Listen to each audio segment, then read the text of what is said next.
नमस्कार साथियों, मैं आपका साथी अनिल गुर्जर। साथियों, आज के इस वीडियो में हम बात करेंगे यूडाइस 2023-24 में किस प्रकार से बदलाव हुए हैं और हमें किन बदलावों को लेकर इस शैक्षणिक सत्र का यूडाइस कंप्लीट करना होगा। तो साथियों, ये जो आप स्क्रीन पर देख रहे हैं, ये हैं वो बदलाव जिसमें सबसे पहले हमें इन पर कार्य करना होगा और इसी के माध्यम से यूडाइस में भी इस शैक्षणिक सत्र में पहले बच्चों को क्लास प्रमोट करना होगा, उसके बाद में जो है यूडाइस कंप्लीट होगा। तो सबसे पहले छात्र मॉड्यूल का मैसेज आया है कि हमें छात्र मॉड्यूल सबसे पहले कंप्लीट करना है। तो छात्र मॉड्यूल इन्हीं माध्यमों से होगा। तो हम लिए चलते हैं आपको कि यूडाइस में किस प्रकार से आप लॉगिन होंगे।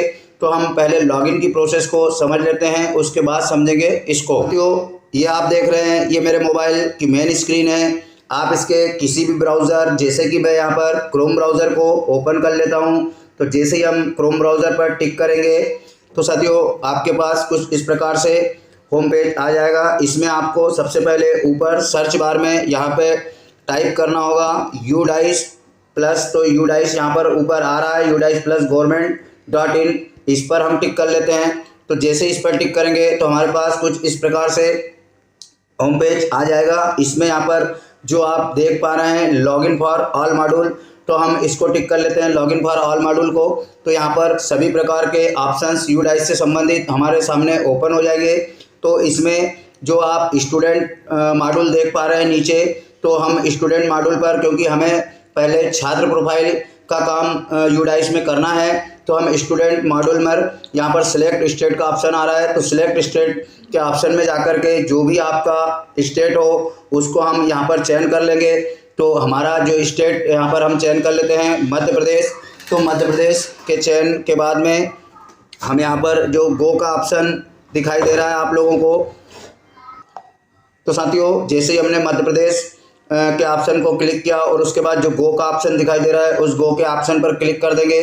तो कुछ देर सर्च होने के बाद में यहाँ पर आपके पास इस प्रकार से स्क्रीन ओपन हो जाएगी, जिसमें कि आपको बीच में जो login for student database management system दिखाई दे रहा है, इस पर हम टिक कर लेंगे। जैसे ही हम वहाँ पर टिक करेंगे तो हमारे पास यहाँ पर लॉगिन करने के ऑप्शन आ चुके हैं। तो साथियों, ऊपर जो देख रहे हैं आप, जिसमें यूज़र आईडी यानी कि हमारी संस्था का डाइस कोड, उसके बाद में नीचे एक पासवर्ड जनरेट होता है यूडाइस का संस्था प्रमुख के मोबाइल पर, और सेम कैप्चा कोड। अब जिन शिक्षक साथियों के पास पासवर्ड नहीं है तो वो क्या करेंगे कि नीचे फॉरगेट पासवर्ड पर क्लिक कर देंगे। जैसे ही फॉरगेट पासवर्ड पर क्लिक करेंगे तो हमारे पास इस प्रकार का ऑप्शन ओपन हो जाएंगे, जिसमें कि हम हमारा पासवर्ड जो है फॉरगेट कर सकते हैं, जिसमें ऊपर संस्था का डाइस कोड, नीचे संबंधित एचएम के मोबाइल नंबर जो कि रजिस्टर्ड है यूडाइस में, और नीचे सेम कैप्चा कोड फिल करके जैसे ही हम सबमिट बटन पर क्लिक करेंगे तो बहुत ही कम समय में आपके जो रजिस्टर्ड मोबाइल नंबर है उस पर पासवर्ड आ जाएंगे और उन पासवर्ड से हमें यहाँ लॉगिन कर लेना है। तो जैसे कि मैं अपनी संस्था का लॉगिन यहाँ पर करता हूँ। तो साथियों, यहाँ पर मैंने मेरी संस्था के डाइस कोड और पासवर्ड फिल कर दिए हैं। अब इसको हम कर लेते हैं लॉगिन पर क्लिक। तो जैसे ही लॉगिन पर क्लिक करेंगे कुछ देर सर्च होने के सामने यहाँ पर दो शैक्षणिक ईयर दिखाई देंगे, एक एकेडमिक ईयर 22-23 और एक एकेडमिक ईयर 23-24। तो साथियों, यहाँ पर हमें 23-24 के यूडाइस को कंप्लीट करना है। तो हम 23-24 पर क्लिक कर लेते हैं।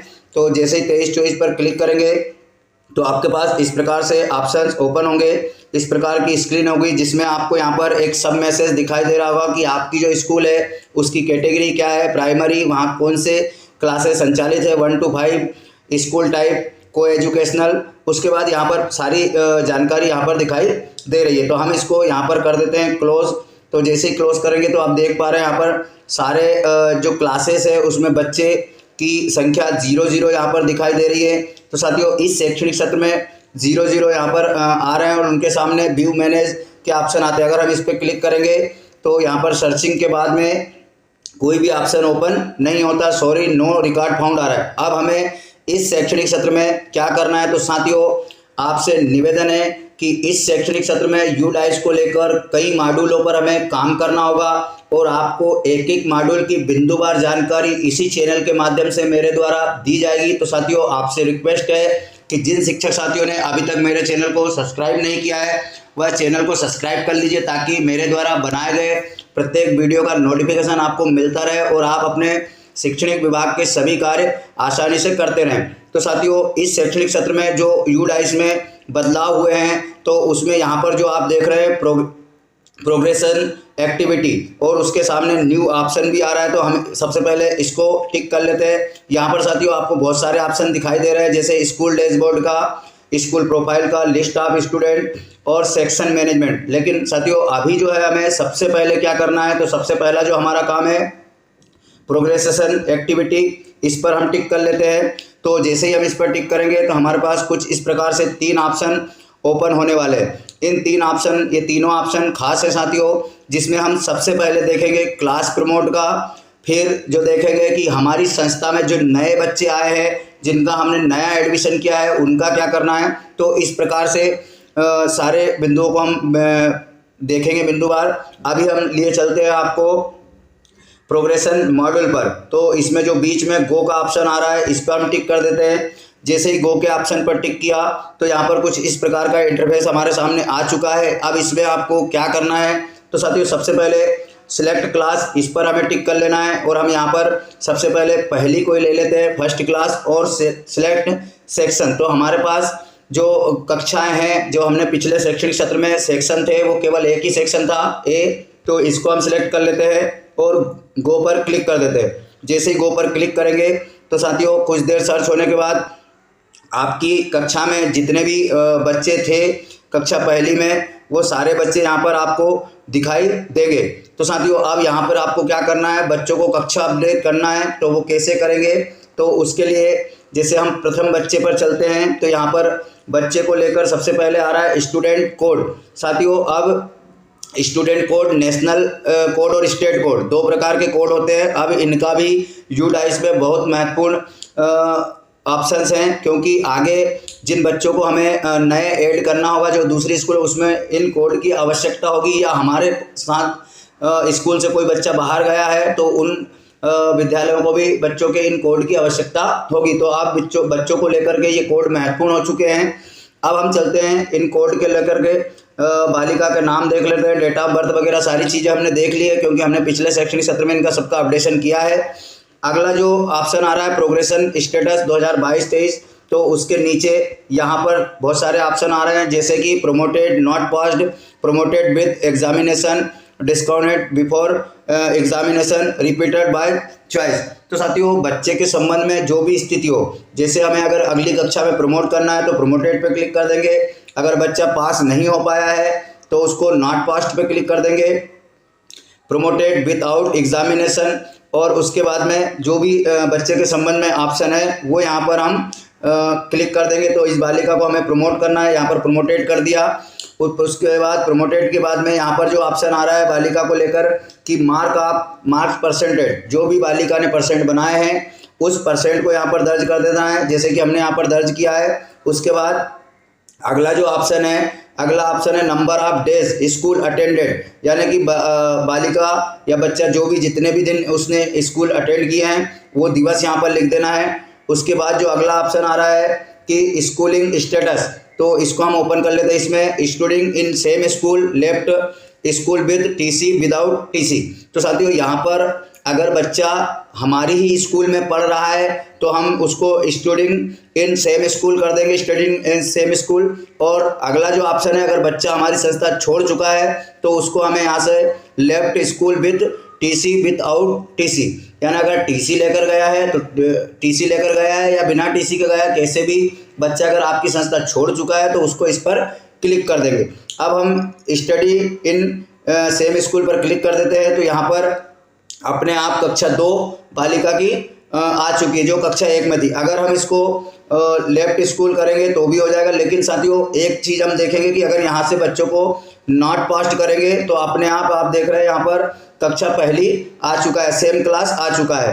तो ये थोड़ा सा आपको ध्यान रखना है। इसके बाद यहाँ पर सिलेक्ट में अपने आप क्लास आ चुकी है, सिलेक्ट करने की आवश्यकता नहीं है। और फिर अंत में जो स्टेटस यहाँ पर पेंडिंग, नीचे वाले बच्चे को आप देख रहे हैं पेंडिंग, तो उसके बाद यहाँ पर अपडेट का ऑप्शन आ रहा है तो हम अपडेट पर क्लिक करेंगे तो बच्चा जो है अपडेट हो जाएगा, सक्सेसफुली डिटेल अपडेट। अब साथियों मान लीजिए बच्चे की जानकारी में किसी प्रकार की हमसे त्रुटि हो चुकी है तो घबराने की आवश्यकता नहीं है। यहाँ पर करेक्शन के भी ऑप्शन आ रहे हैं। आपको अगर किसी जानकारी में करेक्शन करना, जैसे कि हमने यहाँ पर लेफ्ट स्कूल वाली ऑप्शन चुना था, लेकिन ये बच्चा जो है स्टडिंग इन क्लास स्कूल अपनी ही सेम स्कूल में है, तो इसको हम करके पुनः अपडेट कर देंगे। तो इस प्रकार से साथियों ये हो गया। इस प्रकार आपको प्रत्येक बच्चा जो भी जितने भी बच्चे हैं उन सारे बच्चों का यहाँ पर अपडेशन कार्य करना होगा। और जैसे ही कक्षा 1 का अपडेशन हो जाता है तो यहाँ से कक्षा 2 का चयन कर लेना है, और जैसे कक्षा 1 अपनी कक्षा 1 की कंप्लीट कर देना है। और जब सारे बच्चे यहाँ पर अपडेट स्टेटस डन में दिखाई देने लगे तब हमें क्या करना है कि नीचे जो आप देख रहे हैं फाइनलाइज, इस पर हम क्लिक कर देंगे। जैसे इस पर क्लिक करेंगे तो यहाँ पर आप ऑप्शन देख रहे हैं कि आपका एक बच्चा, और इस प्रकार से आपका एक बच्चा जो है प्रमोट हो चुका है। तो इसको हम कन्फर्म पर क्लिक कर देंगे। तो जैसे ही कन्फर्म पर क्लिक करेंगे तो यहाँ पर मैसेज आ रहा है प्रोग्रेस का जो है अभी डाटा नॉट आ रहा है, क्योंकि आपको all student in the class select section, सारी कक्षा के जो है बच्चों को एक साथ जो है पूरा अपडेट करना होगा, तब ये पूरी कक्षा जो है एक सेक्शन में वहाँ पर दिखाई देगी। तो साथियों ये कार्य करने के बाद में आप यहाँ पर देख भी सकते हैं। जैसे हम पुनः चलते हैं तो पुनः इसी ऑप्शन पे आए थे, यहाँ व्यू सैमरी पर हम क्लिक करेंगे। इसको देख सकते हैं, सर्च होने के बाद उस बच्चे की जानकारी यहाँ पर आ जाएगी, जिसमें नेशनल कोड, पेंडिंग स्टेटस और जो हमने जानकारी डाली है यहाँ पर ग्रेड, उसके मार्क्स, परसेंटेज, दिवस, उपस्थिति, तो ये बच्चे की जानकारी यहाँ पर ऐड हो चुकी है। उसके बाद जो जानकारी है साथियों इसमें कि फाइनलाइजेशन प्रोग्रेस, तो इस पर जब हम टिक करेंगे तो यहाँ पर जब हमारी एक कक्षा के सारे बच्चे हो जाएंगे तब हम यहाँ पर क्लिक कर देंगे। तो साथियों ये सबसे पहले हमें करना है कि प्रत्येक बच्चे को यहाँ पर कक्षा उन्नत करना होगा। जो दूसरा ऑप्शन है उसको हम देखेंगे अगले वीडियो में। साथियों वीडियो लंबा होने के कारण अलग अलग वीडियो में आपको जानकारी देने का प्रयास करेंगे। सबसे पहला ये जो वीडियो था, ये वीडियो है कि आप सर्वप्रथम अपने क्लास के सारे बच्चों को यहाँ पर जो है पहले कक्षा उन्नत कर दें। कक्षा उन्नत करने के बाद में आगे हमें क्या करना होगा, कहाँ हमारे बच्चे दिखाई देंगे, वो सारी चीज़ें यहाँ पर हम देखेंगे। तो ये कक्षा 1 थी। जब आपको कक्षा अगली को प्रमोट करना हो तो यहाँ पर आप कक्षा अगली चयन कर लेंगे, और वहाँ से जो बच्चे हैं उनको पूरा अपना बच्चों की जो उनका रिकॉर्ड है, परिणाम है, परीक्षा परिणाम, वो फीड करके बच्चा हमारी स्कूल में पढ़ रहा है या अदर स्कूल में गया, उन सभी को प्रमोट यहाँ पर कर देना है। प्रमोट करने के बाद ही हम यूडाइस में आगे की कार्रवाई करेंगे। तो धन्यवाद साथियों, मिलते हैं इसी प्रकार की नई जानकारी के साथ अगले वीडियो में। तब तक के लिए जय हिंद।